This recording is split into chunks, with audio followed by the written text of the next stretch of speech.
नमस्कार दोस्तों, स्वागत है आप सभी का चंगेज खान की इस इंटरेस्टिंग बायोग्राफी के एपिसोड नंबर 3 में। तो जैसा कि एपिसोड 2 के आखिर में मैंने आपको बताया था कि जिस मरकट कबीले से चंगेज खान की मां होलन का चंगेज खान के पिता येसुकी ने अपहरण किया था, तो वही मरकट कबीला 18 साल बाद उस अपहरण का बदला लेने के लिए तैयार था।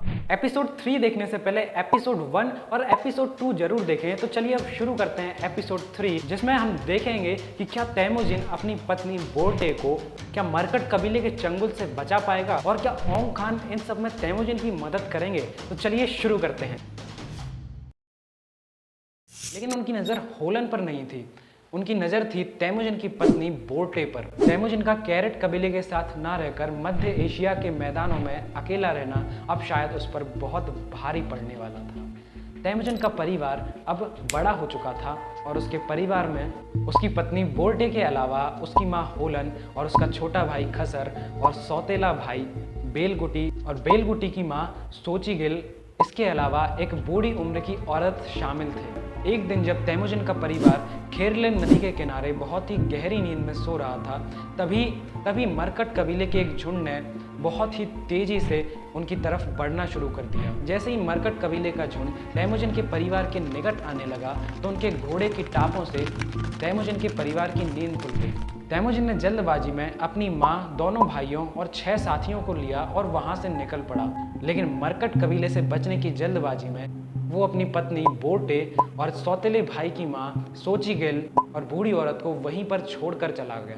जहाँ तेमुजिन का परिवार रहता था, वहाँ खुले मैदान होने की वजह से छुपने की कोई जगह नहीं थी, इसलिए तेमुजिन अपने आधे परिवार के साथ पहाड़ों में जाकर छिप गया। और वहीं दूसरी तरफ मरकट कबीले ने उसकी पत्नी बोर्टे सहित तीनों औरतों को अपने कब्जे में ले लिया और अपहरण करके ले गए। मरकट कबीले से बचकर जब तेमुजिन उत्तर के पहाड़ों में पहुंचा, तो अपनी जान बचाने के लिए उसने सबसे पहले पहाड़ों का शुक्रिया अदा किया और वहीं से तेमुजिन ने पहाड़ों को अपना देवता मानना शुरू किया। 3 दिन तक लगातार धरती, सूरज और पहाड़ों की पूजा करने के बाद अब तेमुजिन को एक बहुत ही बड़ा फैसला लेने वाला था, जिससे उसकी जिंदगी की दिशा तय होने वाली थी। उसके सामने 2 रास्ते थे। पहला कि वो मैदानों में जाकर फिर से अपनी शांतिपूर्ण जिंदगी जीने लगे, मगर ऐसा करने से उसके ऊपर मरकट कबीले के हमला करने का खतरा फिर भी बना रहता। वहीं उसके पास दूसरा रास्ता ये था कि वो मरकट कबीले से लड़कर अपनी पत्नी बोर्टे को फिर से बचा कर लाए। तेमुजिन ने दूसरा रास्ता चुना और मरकट कबीले से लड़ने का फैसला किया। जिंदगी तेमुजिन को एक नए रास्ते पर ले जाने वाली थी। पहाड़ों से निकलकर तेमुजिन सबसे पहले ओंग खान के पास पहुंचा और अपनी पत्नी को मरकट कबीले से वापस हासिल करने के लिए मदद की गुजारिश की। ओंग खान तेमुजिन की मदद करने के लिए तुरंत राजी हो गया। तेमुजिन ये जानता था कि ओंग खान और मरकट कबीले के बीच पुरानी दुश्मनी है और इसी बात का उसने फ़ायदा उठाया। और दूसरी तरफ ओंग खान को भी अपने पुराने दुश्मन पर फिर से हमला करने का मौका मिल गया। मरकट कबीले से लड़ाई करने के लिए ओंग खान ने तेमुजिन को जादरान कबीले से मदद मांगने के लिए भेजा। तेमुजिन का पुराना दोस्त जामुखा इसी जादरान कबीले का सदस्य था। जामुखा ने अपने कबीले के खान को ओंग खान के साथ मरकट कबीले पर हमला करने के लिए राजी कर लिया और इस तरह जामुखा और तेमुजिन पहली बार जंग के मैदान में एक साथ उतरने वाले थे। पहाड़ों और नदियों को पार करके तेमुजिन ने अपने दोस्त जामुखा और ओंग खान के साथ हमला कर दिया। मरकट कबीले के लोग इस हमले से सहम गए और ज़्यादातर लोग वहाँ से भाग निकले।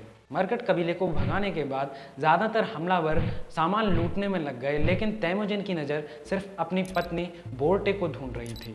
दरअसल बोर्टे का अपहरण करने के बाद मरकट कबीले ने उसकी शादी उनके ही कबीले के एक बड़े अधिकारी से करवा दी थी और वो अधिकारी अब बोर्टे को अपने साथ एक बैलगाड़ी में लेकर भाग निकला था। लेकिन अपने घोड़े पर सवार जब तेमुजिन बोर्टे का नाम चिल्लाकर पूरे जंगल में उसे ढूंढ रहा था, तब बोर्टे ने उसकी आवाज़ पहचान ली और वो बैलगाड़ी से कूद गई। मरकट कबीले के लोग पहले ही अपनी जान बचाने में लगे हुए थे, इसलिए बोर्टे को किसी ने भी पकड़ने की कोशिश नहीं की और बोर्टे भागते हुए जंगल में उस जगह पहुंच गई जहां से तेमुजिन के चिल्लाने की आवाज़ आ रही थी। इस तरह से तेमुजिन ने अपनी पत्नी बोर्टे को फिर से हासिल कर लिया। हालांकि अपहरण में ले जाई गई बाकी 2 औरतों को तेमुजिन ने नहीं ढूंढ पाया। अब तेमुजिन अपने दोस्त जामुखा के साथ उसके कबीले में रहने लगा। जामुखा ने उसे अपने कबीले में एक महत्वपूर्ण स्थान दिया और कबीले में अपने बाद उसे सबसे बड़ा नेता बनाया। कुछ दिन तक उनके बीच में सब सही चलता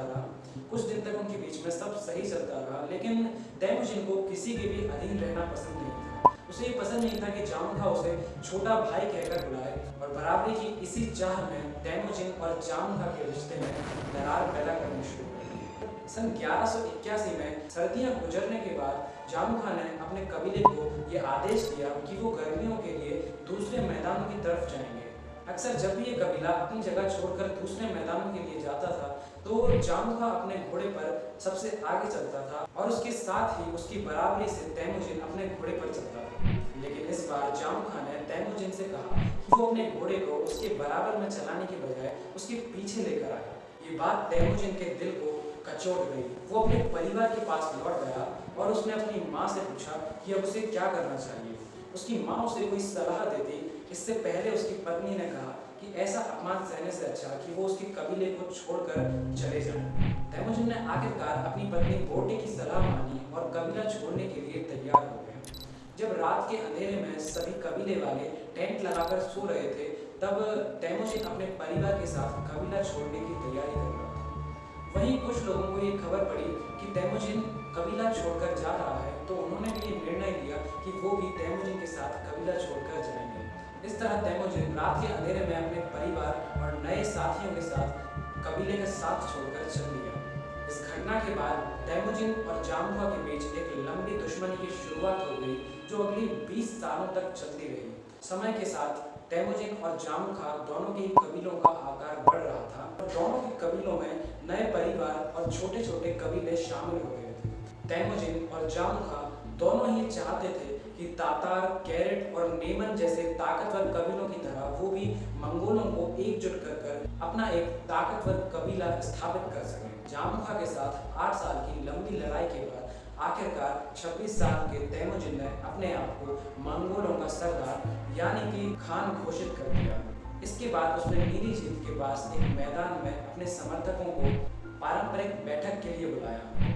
मंगोल परंपराओं के अनुसार इस बैठक में लोगों की उपस्थिति उनके समर्थन की सूचक होती है, यानी कि इस बैठक में जो भी लोग शामिल होने वाले थे वो लोग तैमुजिन के समर्थन में हैं। हालांकि तैमुजिन के द्वारा बुलाई गई इस बैठक में ज़्यादातर लोग हिस्सा नहीं ले रहे थे क्योंकि वो अभी भी तैमुजिन को अपने खान के रूप में स्वीकार नहीं करना चाहते थे और ज़्यादातर लोग अपना समर्थन जामुखा को ही दे रहे थे। मध्य एशिया के मैदानी कबीलों के मुकाबले तैमुजिन का कबीला अभी भी काफ़ी छोटा था, इसलिए उसने अपना एक दूत ओंग खान के पास भी भेजा और उसे ये संदेश भेजा कि वो अभी भी ओंग खान के प्रति वफादार है और अपने नए पद को संभालने के लिए उसका आशीर्वाद चाहता है।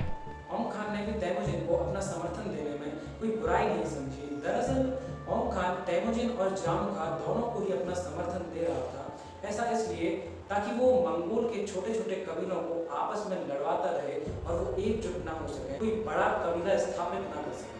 तैमुजिन अब तैमुजिन खान बन चुका था और ओंग खान से सहमति लेने के बाद अब तैमुजिन ने अपने कबीले में बहुत बदलाव किए।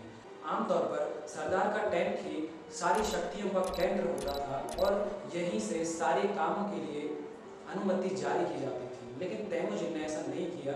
उसने हर काम के लिए एक अलग आदमी को नियुक्त किया।